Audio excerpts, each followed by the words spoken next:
The majority of us go through the educational system and life and never learn what's right for us. Maybe it's time for you to create your own definition of success. And that's where we come in.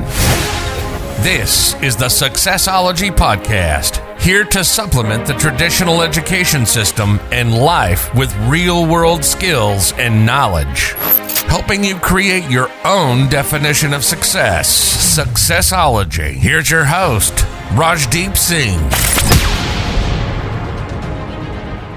Hi everyone, and thank you for tuning into this week's episode. It's such an honor to have each and every one of you tuning in every week to listen to the show.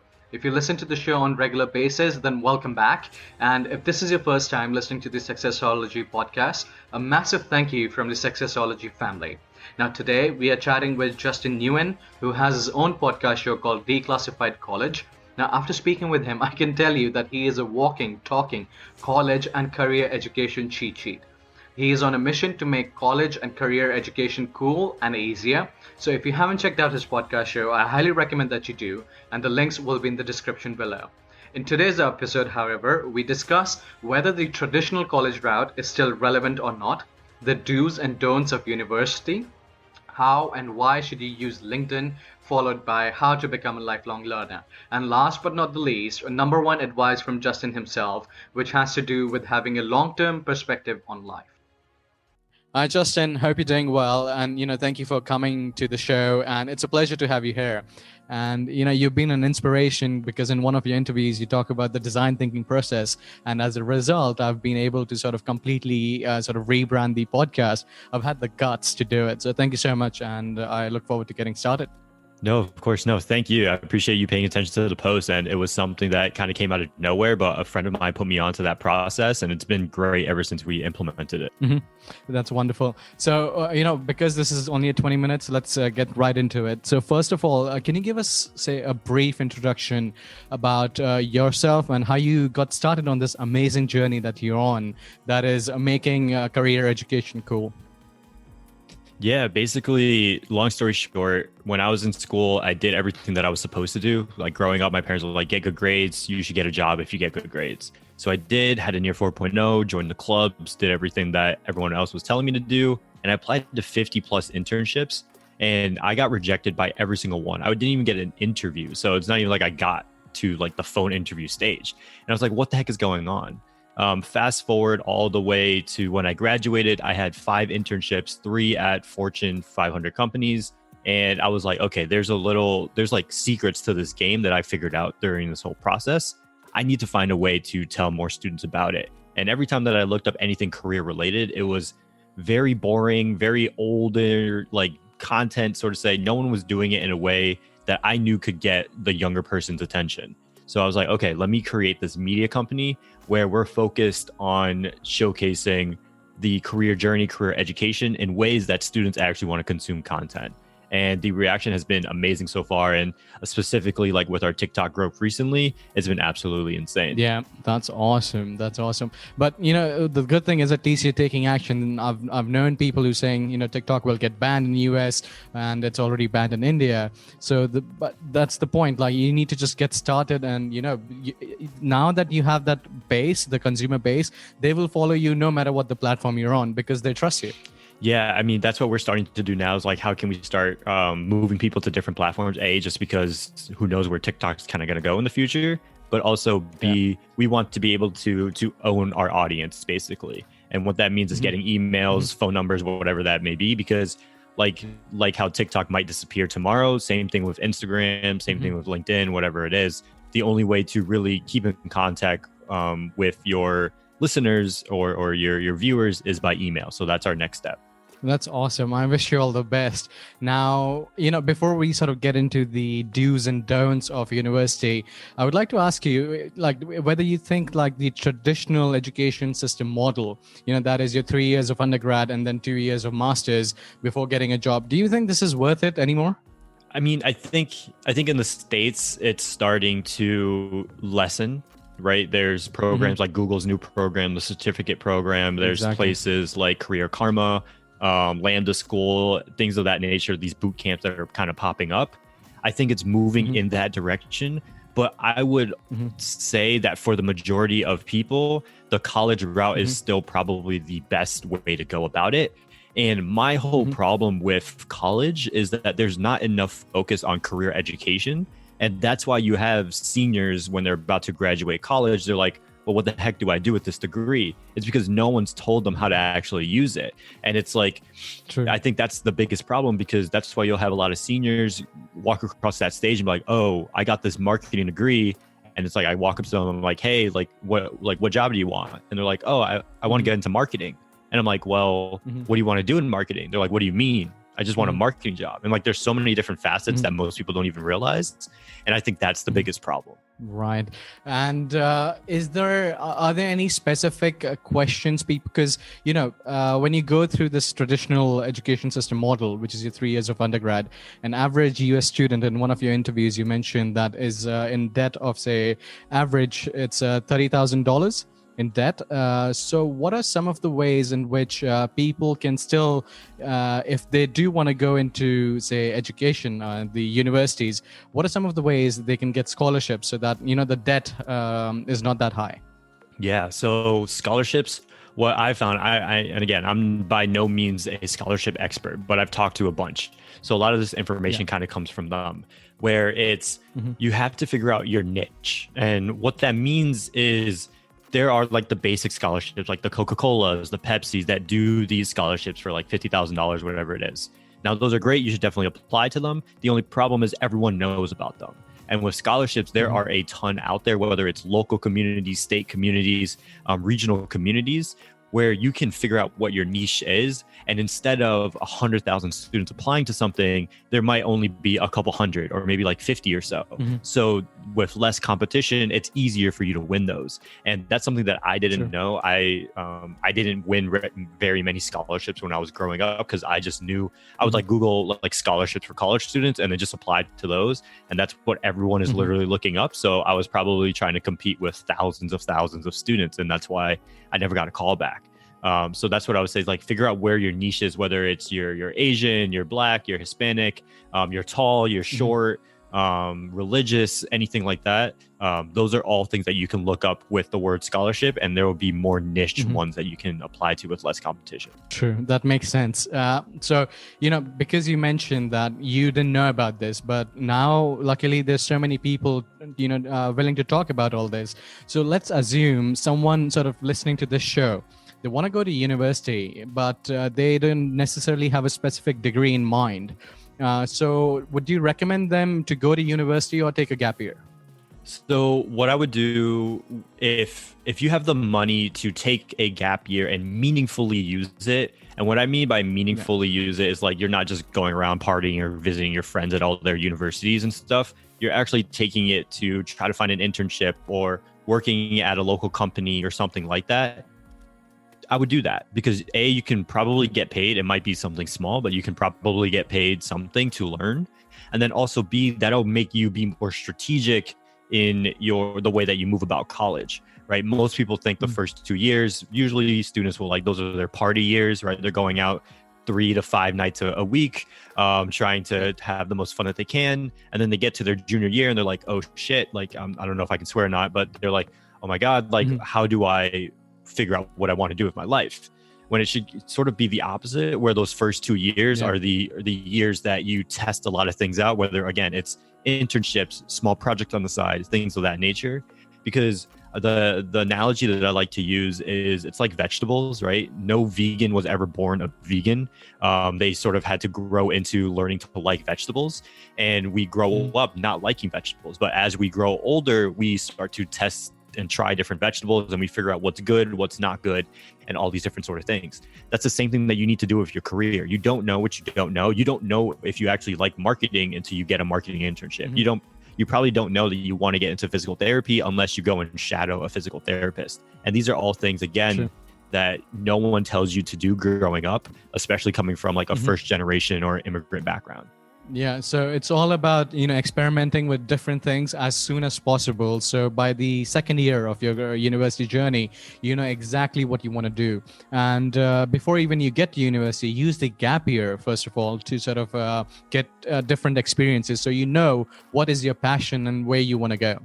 Yeah, exactly. Like, I mean, there's a kid that we're going to have on our podcast soon where he took a gap year his junior year, I believe. And in that gap year, which I think is incredibly smart, again, if you're strategic about it, he interned at, I think, 3 places. So he ends up having, by the time he graduates this spring, he'll have 7 internships, including ones at like Rivian, Tesla, and some big name companies. And a lot of that, of half of those happened during his gap year. So again, I would say that many graduates would say I would rather have 7 internship experiences on my resume rather than saying that I was able to graduate in 4 years. And that's something that you want to consider as well. True.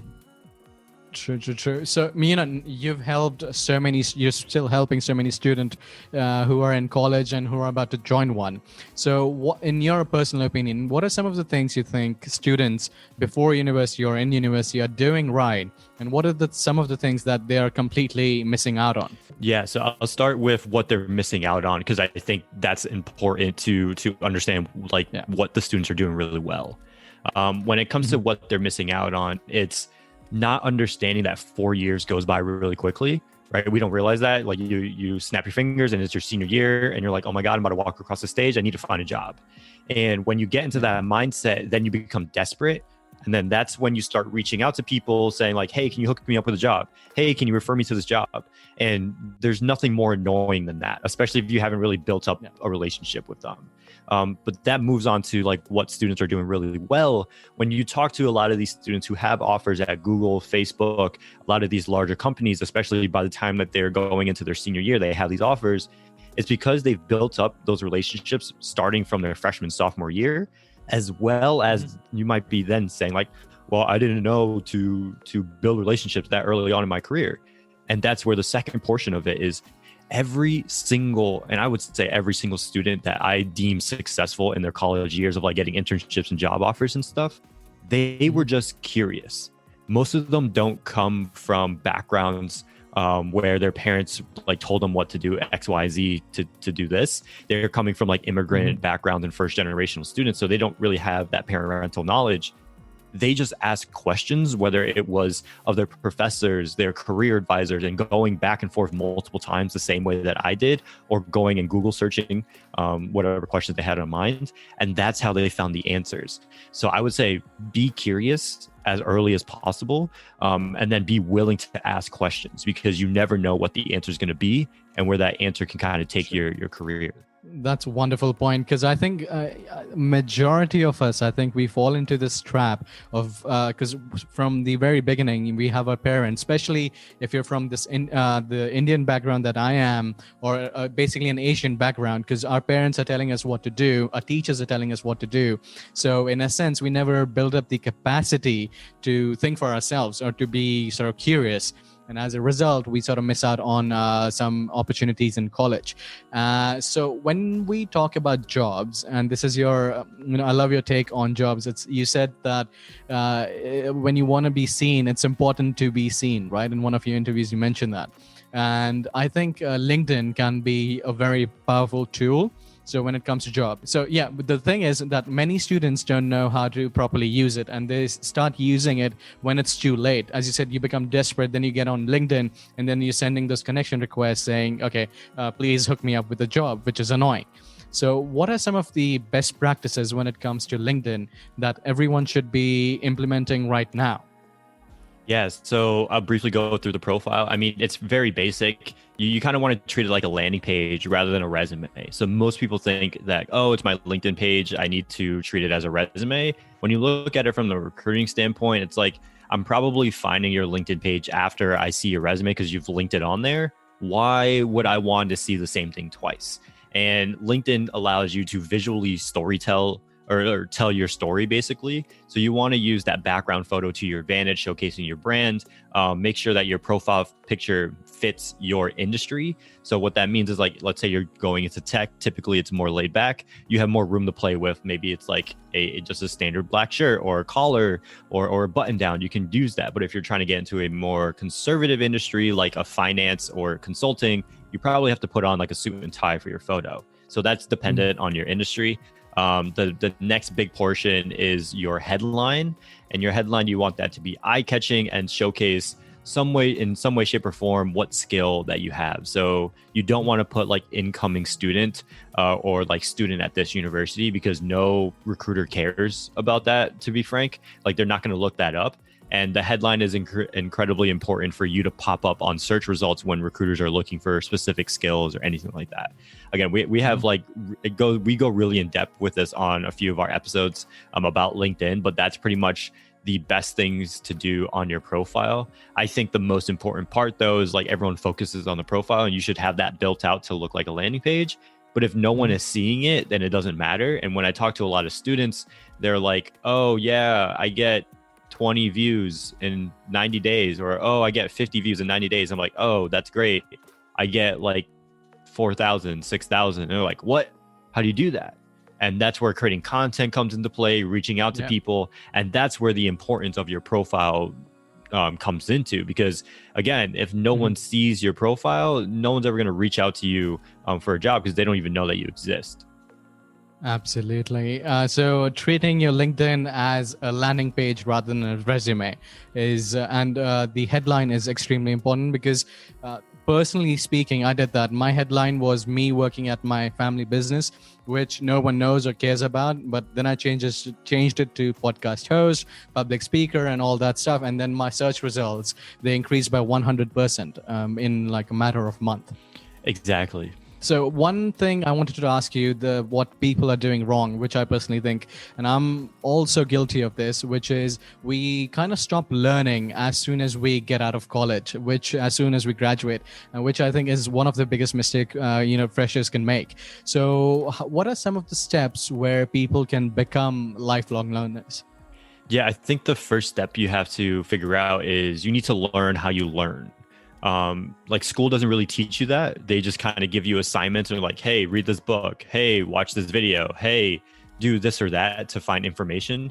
But because of the way or the age that we live in today, there's so many different ways to get the same information, right? Pretty much every video out there is transcribed. So if you are a video person, you can watch the video on YouTube. But if you're someone who likes to read, then you can watch or read the transcription, or have that transcription turn that into like an audio book or something, and you can listen to it. So I think the first step to understanding or to becoming a lifelong learner is to understand how you learn, because the biggest or like the hardest thing to overcome is like the boring factor of learning, right? Because I mean, yes, some learning is interesting, but you're going to get to a point where it becomes very mundane. You have to find the best medium to transfer that mundane knowledge into your brain. That could be videos, podcasts, audiobooks, reading blogs, whatever it is. Literally every sort of medium is out there. You just have to find the right one for you. Like personally for me, I love videos and I love audiobooks. I can't read and I hate reading. So that's why I very rarely will sit down and read a book. And at the same time, I mean, if you're struggling with something, don't be afraid to ask for help, especially now because there's so many resources available, such as your podcast, Declassified College podcast. And at the same time, there are courses on speed reading, if reading is an issue for you. So I did this course by Jim Quick. This was Jim Quick speed reading on Mindvalley. So that helped a lot. So what is your one final key piece of advice for students and young professionals? Yeah, I think the number one advice that I will consistently keep saying this is we overestimate what we can achieve in 1 year, and we underestimate what we can accomplish in 10. And I know you listen to the show, so I'm sure you've probably heard that before, but that to me has put things into such a different perspective, because especially in school, we're so focused on the micro of like, oh, we need to get this grade on this exam to get this final grade in this class. And then that class is going to impact our GPA, and our GPA is going to impact our internships, yada, yada, yada. But in like the grand scheme of things of 10 years, it doesn't necessarily matter. And like, let's say you have one bad year, that's fine, as long as in 10 years you end up on top. Like I'm sure a lot of people will take one bad year as long as they're still able to have a net positive in 10 years. And when you switch that mindset, a lot of these small things that we stress about don't really matter. True. That's wonderful advice. So it's basically having like, say, an investor mindset. So you're looking at over 10 years rather than, short term, which is 1 to 3 years. Exactly, 100%. Perfect. So thank you so much for coming onto the show. Perfect. No, thank you. You've been listening to the SUCCESSology podcast. Thank you so much for listening. If you like the show, make sure to leave a review on Apple Podcast and share it with a friend. That would help too. We hope you enjoyed the show, and we'll be back soon. But in the meantime, hook up with Raj on his personal LinkedIn at Rajdeep Singh, on Instagram at Rajdeep.1997, on Instagram at SUCCESSology.podcast, and on YouTube at SUCCESSology Podcast, helping you create your own definition of success. Make your own path to get there quicker. Until next time, this is the SUCCESSology Podcast signing off.